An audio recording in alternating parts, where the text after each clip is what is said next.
Money talks. That's what families of murder victims hope.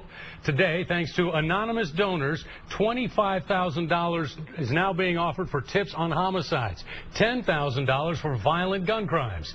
Victims' families are encouraged by this because they need answers. And tonight, for the first time, you hear from two people who found one of those murder victims, her little boys. Go! The laughter of two little boys, brothers, playing. But these young eyes have seen what no one ever should. The bodies of their mother and her boyfriend. It was September 12, 2011. Jamila Hesseltine and Carl Reed shot to death in this apartment. Jamin and Jabaris found them.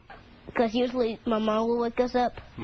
So I wonder why she didn't wake me up, so I woke up, then climbed down out of my bed bunk. So I was looking for her, and next thing I know, I find her on the couch. And I kept on letting her mom wake up. Yeah, what did you see? A baby. Reed's 1-year-old alive. When Jamila wouldn't wake, Jamin and Jabaris went to another apartment. Can we use your phone to call 911 because her mom is dead? So you knew she was dead? Because I kept on trying to wake her up. And she wouldn't answer. And there have been few answers since that day. We don't know who killed them or why. The file is still open on this case. Homicide detectives looking for any and all leads. For example, there may have been a white station wagon-like vehicle involved. May have been someone either Reed or Hesseltine knew. If they care and put themselves in that position, would they want someone to step forward for their kids? I think that's important for people to think about. That's the same message coming from the victims' families, like Jamila's sister and brothers, who know someone knows who pulled the trigger. I blame the ones that choose to whisper about it, the ones that choose to sit across the table and eat dinner with this person. If they're not going to man up when something happens to their family and stuff like that because of violence, it's going to happen to them. Karma always comes around. You can't, you know what I'm saying? You can't live with that on your conscience forever unless you got a cold heart. But not everybody has cold hearts. Forever my mommy keeper. As for Jamin and Jabaris, they wear these matching necklaces with a picture of them with their mom. It's all they have of her. That and fading memories. I miss her so much I even forgot how she sounds. Oh, baby. Now, Jamila's sister has started a group for families of murder victims. It's called FOTS, for Friends of the Stolen, or Families of the Stolen. We have a link to that organization on ketv.com.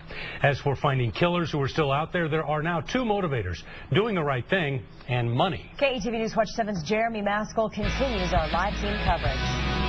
Yeah, Brandy and Rob, this is where somebody shot a 16-year-old early Tuesday morning in the here across the street behind me near 72nd Military, then took off. And today, a tip leading to an arrest and conviction in the case could be much more valuable than it was before, and that has some community leaders and a gang expert we talked with encouraged.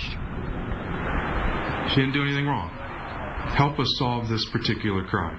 One day after Omaha police found 16-year-old LaShayna Westbrook shot inside this car, calling for help from this convenience store. Police Chief Todd Schmatter says tips to her attacker could be worth $10,000. And with families of homicide victims waiting for closure, Crime Stoppers announces those rewards are now worth $25,000. It's fabulous if somebody's willing to donate that kind of money to help make that possible. Retired investigator and gang expert Bruce Farrell says the rise in reward money could build more momentum, convincing people to come forward. I think the climate has changed in our community over the last several years, working with the police department. At St. John's Missionary Baptist Church, Pastor Gregory Ashley thanks the anonymous donors and police leadership. It's a good thing.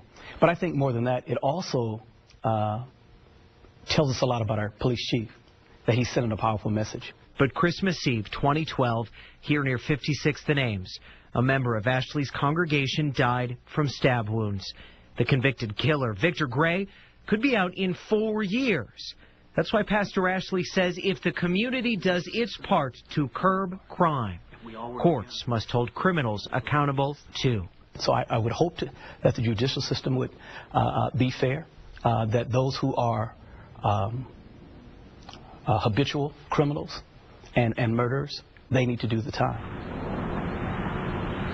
Now, police hope if you know anything about what happened here near 72nd Military early Tuesday morning, you'll call Crime Stoppers. The number is 402-44.